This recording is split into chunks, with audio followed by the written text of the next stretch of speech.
there be no digging holes. You ready? It's on.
Alright, we're back, and we've had 4 days off now. Been sitting inside the house contemplating life choices. I think you saw the temperature already that my cameraman showed you. Once we get below 20 degrees, I stop being able to count. I think this is ride number 9 on him. We're going to do a little bit of work here in the round pen. We're going to freshen up on some of our drills. We're going to play with the rope again, practice getting on and off from the mounting block again, or our lick tub. And then we're going to take a little ride out and enjoy a little bit of the sunshine we got here today. So sit tight, and I'm going to get right into it. Thanks for watching, and don't forget to subscribe and like this video and leave some comments below. Thanks.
Alright, I didn't mute it at first there because I wanted you to hear the sound that lick tub makes when I slide it across the ground towards him. It's all stuff that he has to get used to, and he's being a little naughty here, but I'm just going to have the patience to work through it. And for whatever reason that he's doing this, I was super crabby this day. Man, doing anything below 20 degrees just sucks. You know, some people do really well in the cold weather. I do not. My hands were just freezing and my feet were freezing, and I was wearing these waterproof insulated boots that were a little too thick, and if I remember correctly, I had a problem in one of my stirrups too on top of it above everything else. So I'm sure he was picking up on all those vibes. He was just about as much of I don't want to do this as about as much as I was. So you know, there's a couple different ways that I can address this. I can go as far as sending him around the round pen again, either pull his bridle or tuck my reins in or tie my reins up one way or another and make him run until he's ready to stand still. That is usually pretty effective. I can go as far as tying a leg up or hobbling legs if I want to be really aggressive with this, but that isn't a route that I want to take. That's kind of a last resort. Another thing I do here is I take that outside rein, that right rein, and I tighten it up. When I bend his head around like that, he's already been taught to stand still when he bends his head around, to down regulate in that regard. And so that helps me there just a little bit. So there's a couple different things I can do. But other than that, we go ahead and go on here, and I still have to bend his head around both directions, make sure he's going to give me his face, because again, if I don't get it in a round pen setting, standing still, I'm sure not going to get it when I'm out and about, when I'm riding out in a big pasture, when I really need it. So I always need to practice this. And you know, this just goes to show that when you let them get away with just a little teeny bit, they're gonna take it as far as they can. And it's just like a kid, you know, that you might ask them if they did their homework. Yeah, I did my homework. And then you go a couple of days not asking them if they did their homework, and then all of a sudden they didn't do their homework. You kind of always have to stay on them.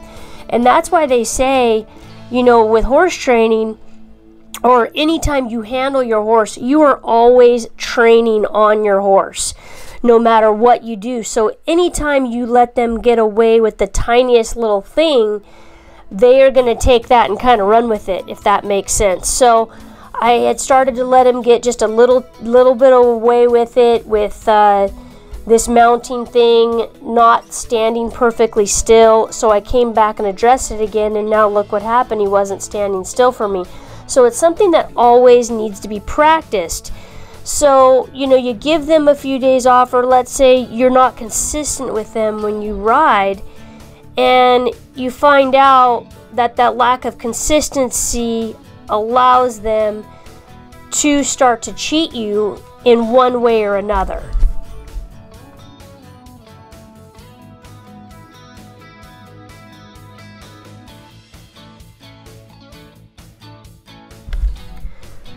I didn't do a ton of groundwork before I got on today. I mostly just warmed him up and loosened him up a little bit. With it being only 20 degrees, I really believe that their lungs are quite fragile, and so I didn't want to overdo it in this colder temperature and burn up his lungs on him.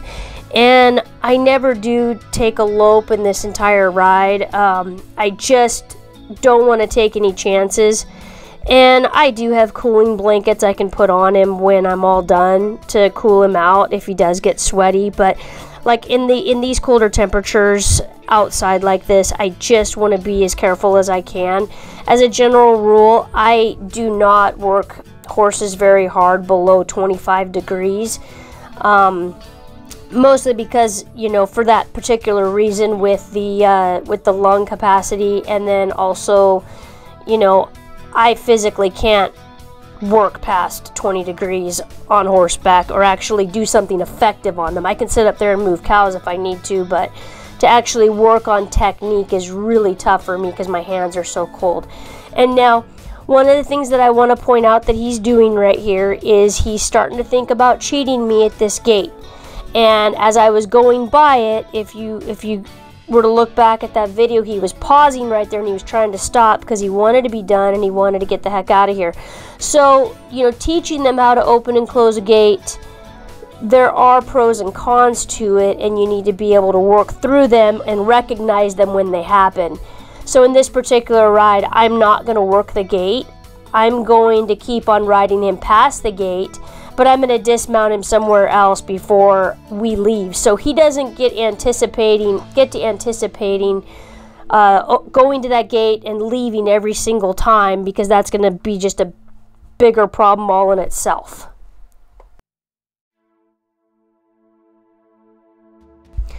And the ground in my round pen is much better than the ground in my arena. I have sand in my round pen, so it takes it a little bit longer for it to freeze up and get really hard.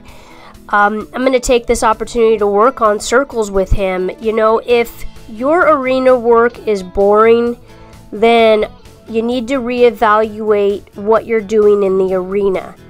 Just like if riding out is boring or riding out is scary or whatever it is to you, you need to reevaluate what you're doing and try to make it more effective of an experience and a training experience and lesson for you and your horse. You know, I'm taking this opportunity to work on smaller circles while we have the balance of the round pen rail there, and coming off the rail just slightly, stopping and rolling back into that rail.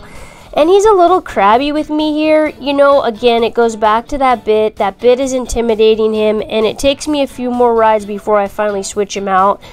And he's wanting to tuck his head a little bit too far back on me, and then he's also wanting to not hold that hip still. So I'm going to go back to the lateral work again. So here, I get my lateral, I kick that hip over. I got to have him be more responsive with that hip pressure.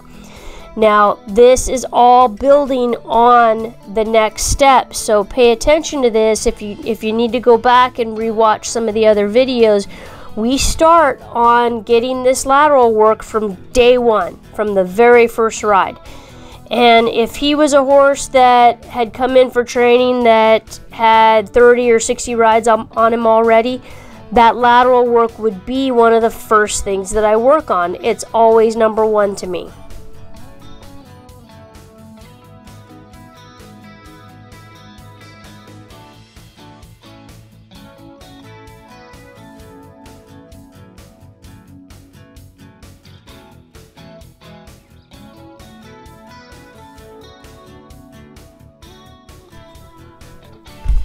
He's going to pause at this gate again right here. And so it's something that I'm not going to just fix overnight, but we always have to be aware of that kind of stuff. See that little glitch there? Just the tiniest little thing where he goes, are we done yet? Can we get out of here? Nope, we're going to keep on working.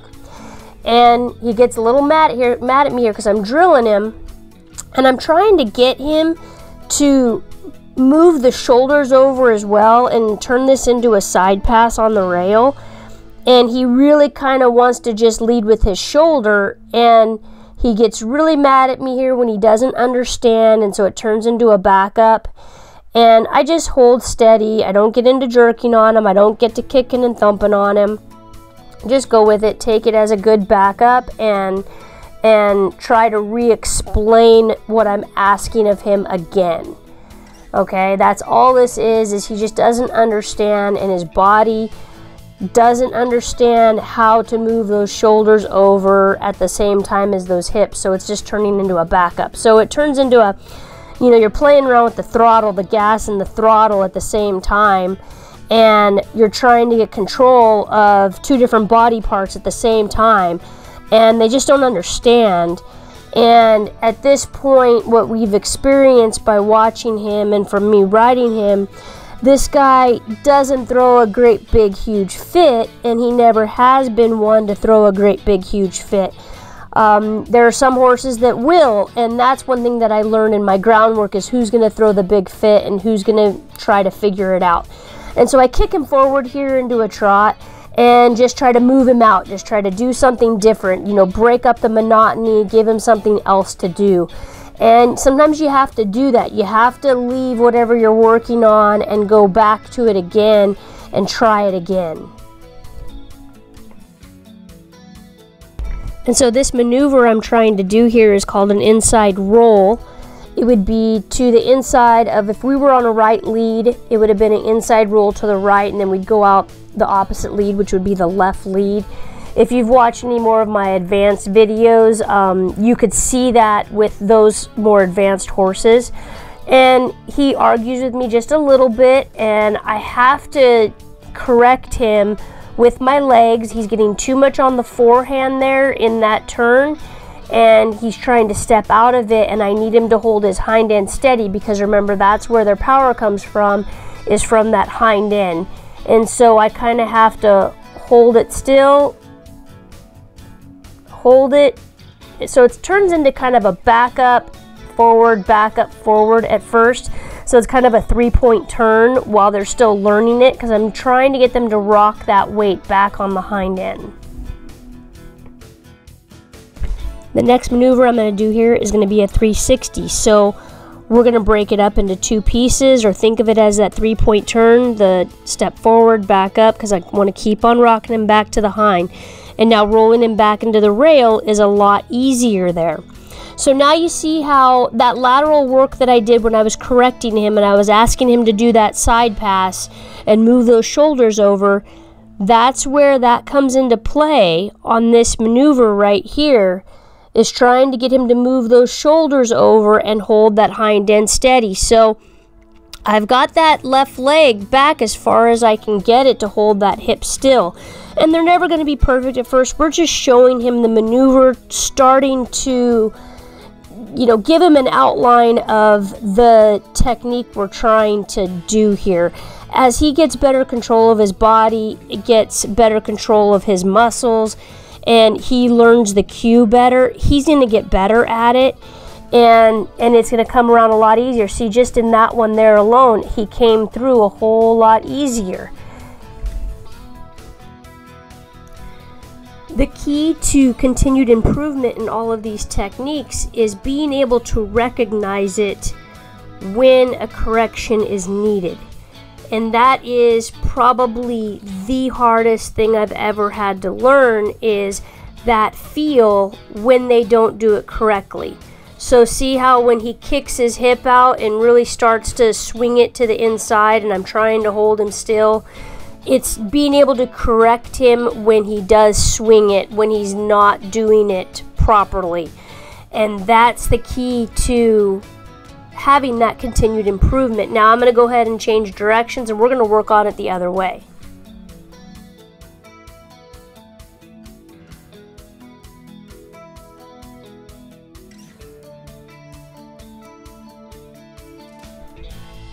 The very first time we practice it to the left is really poor. I mean, it just turns into where his belt, it's a turn on the belly button. His front end moves, his hind end moves. It's all over the place. It's really ugly. But we just keep on practicing it. We keep our technique consistent. We don't fight with him.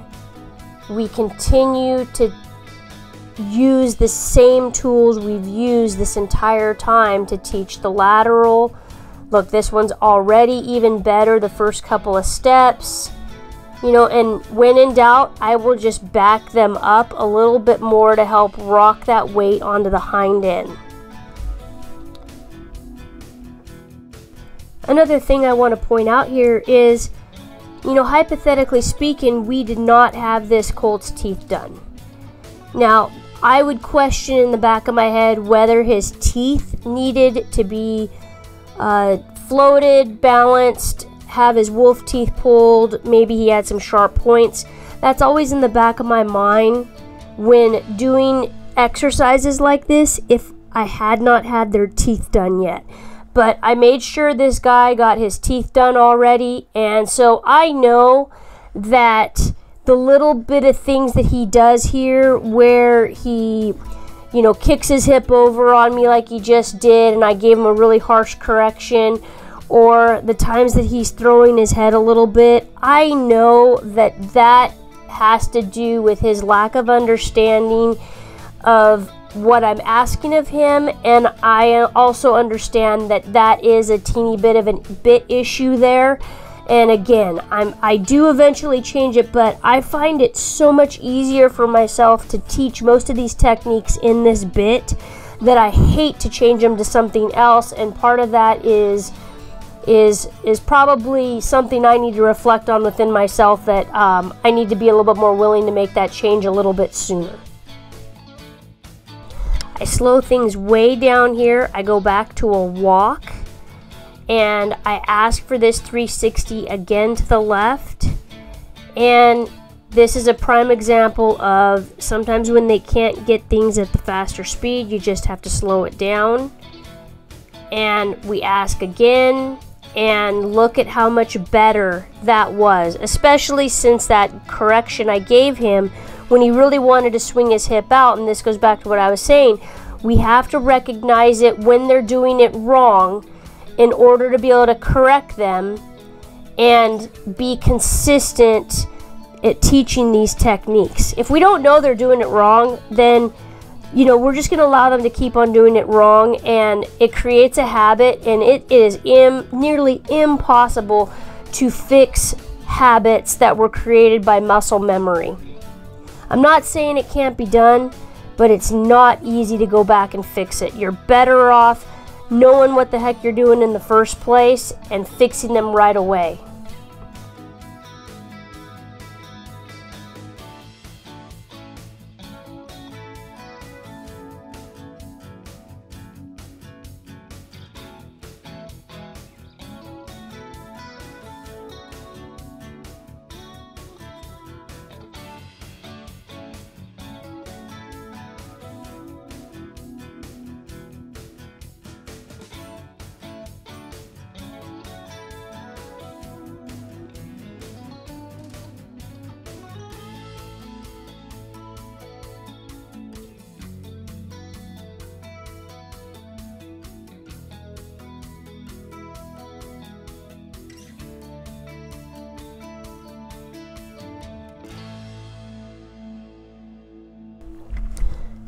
I'm going to go ahead and grab the rope here and do a little bit of a refresher on having the rope dropped off of him and slapped on him a little bit and swinging it.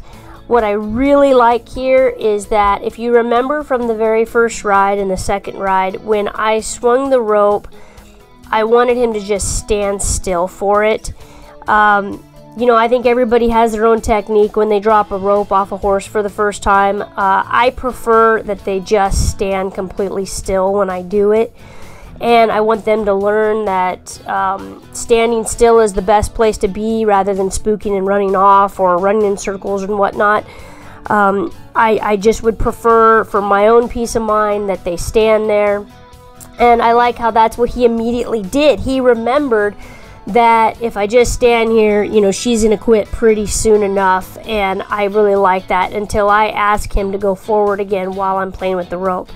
I've just had too many horses that have blown up with me when I've been moving on them, you know, usually just at a walk, and I drop a rope off of them the first time, and then they just totally blow up on me. So this is just for my personal peace of mind. Like I said, everybody has their own way that they do it and the way that they're comfortable doing it. And my job is just to get these horses used to the rope. I've always said I'm not a roper. I've never claimed to be a roper. Usually my job is just to expose them to the rope so the next guy in line can use a rope off these colts.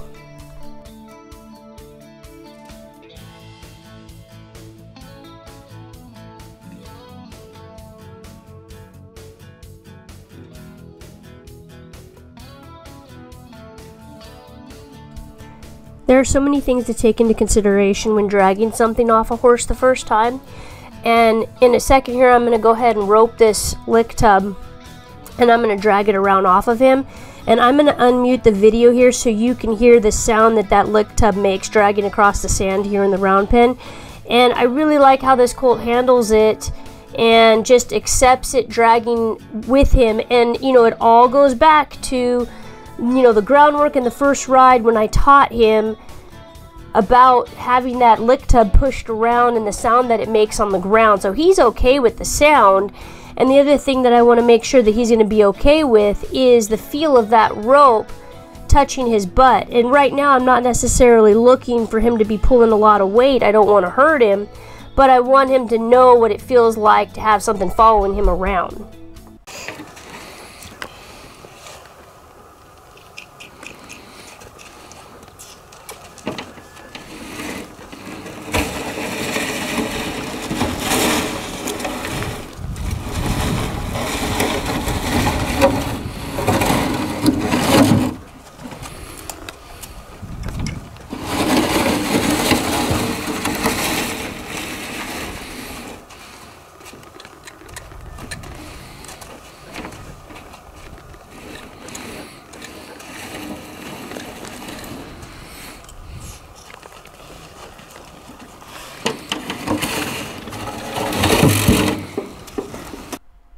I think it's kind of a big deal that he was able to back up and have that lick tub pull towards him at the same time. That's always one of those difficult things that I find when I'm teaching them about dragging, is is teaching that back up and that there's something going to follow them at the exact same moment.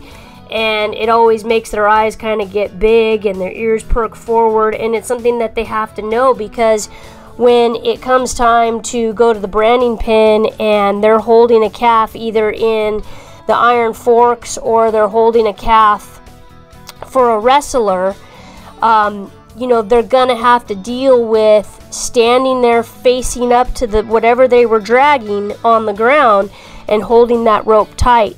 Now, if you look back at when I dismounted right there, my boot got stuck in that stirrup just a little bit, and my boots are a little teeny bit wide, and you know, that's just something I have to pay attention to, and something I would encourage everybody else to pay attention to when you're riding colts or riding your horses. And you know, insulated boots out there, you know, they don't have a whole lot for Western riders in insulated boots, and it's kind of tough. You know, I think our choice is probably to go with a great big wider stirrup, but I don't like going with a wider stirrup because I'm more likely to lose my stirrup in the case of an accident. So it's just this big catch-22, and it's kind of annoying, but it's just something that I deal with all winter long.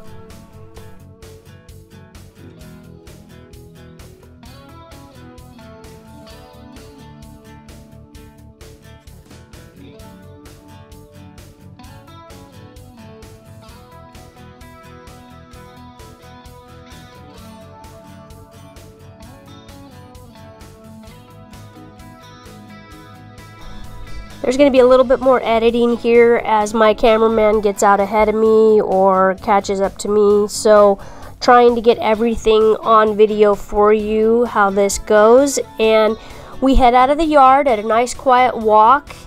Ears are forward, happy to go out. And when we step down into this,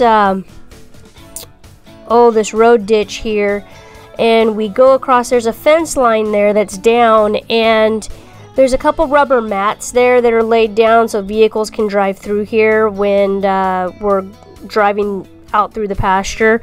And so walking over those rubber mats can always be a little deceiving to them and make them a little bit nervous, but they have to be careful because there is some barbed wire there.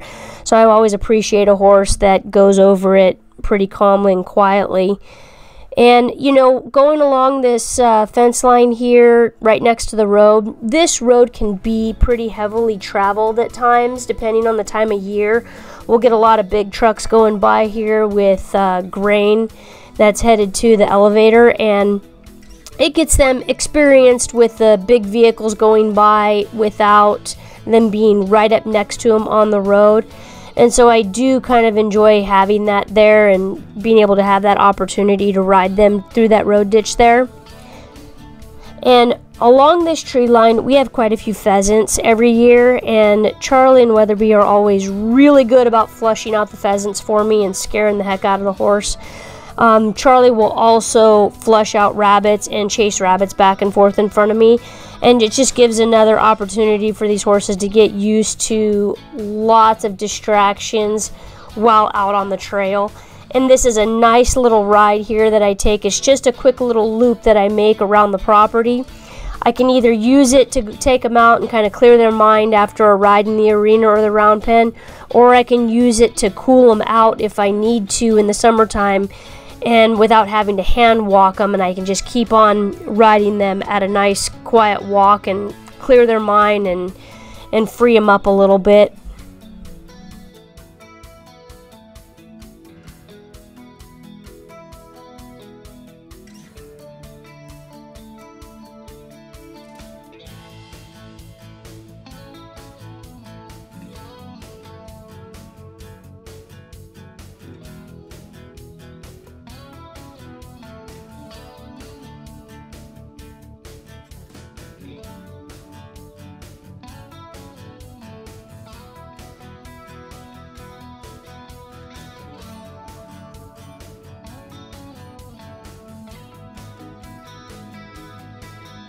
There's also quite a bit of farm equipment that's stored along this fence line that gets used throughout the year.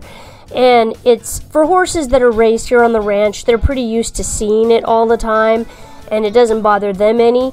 But for horses that have not been raised out, that have not been raised on a traditional ranch, boy, going past an old feeder or a trailer or a disc for the arena, going past that, and they've never seen that before, it's always kind of a interesting experience trying to ride that straight line just along that tree line there.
So to the north there, those were the cows that we had just walked through the day before. We're separated by a few rows of baby trees that have been planted the last few years. And this is the road back down to the corrals and the arena where the other horses are. And here again, we're just taking it at a walk. And ears are perked up, but he's not nickering. He's not speeding up his walk. He's not trying to jig. And if you wanted to do all that stuff, we would go ahead and go either probably back into the round pen and work a little bit harder in the round pen. I'm pretty sure this day my arena was way too hard to try to ride in. So I'd have just taken him back in the round pen and worked him some more and then tied him up for a little while. As it is, I'm bringing him back down right now, and he's going to get tied up for a few hours still after this ride out. I don't ever want him anticipating coming home and just being put right away and being able to eat or drink or whatever. If it were a really hot day, obviously I'd let him take a drink, but he is going to get tied up.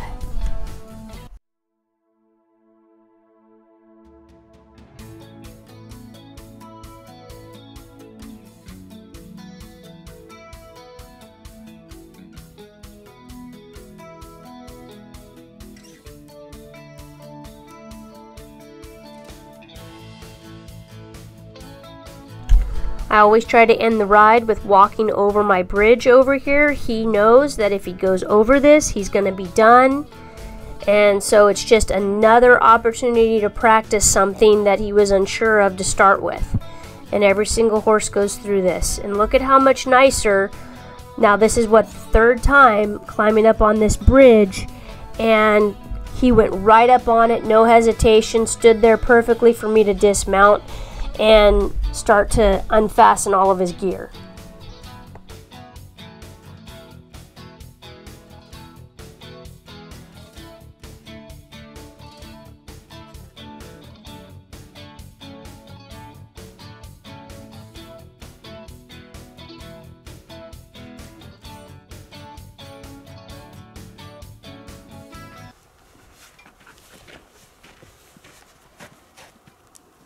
Well, good thing is we know now that he can have a few days off and he's not going to break in two when I get on him in the cold. I kind of like that about a horse. Had a little bit of anxiety there at the beginning, and we just worked through that as best we could, and we'll improve on that the next time around, so stay tuned for round 10. Probably won't get to it for a few more days, so thanks for watching, and don't forget to subscribe.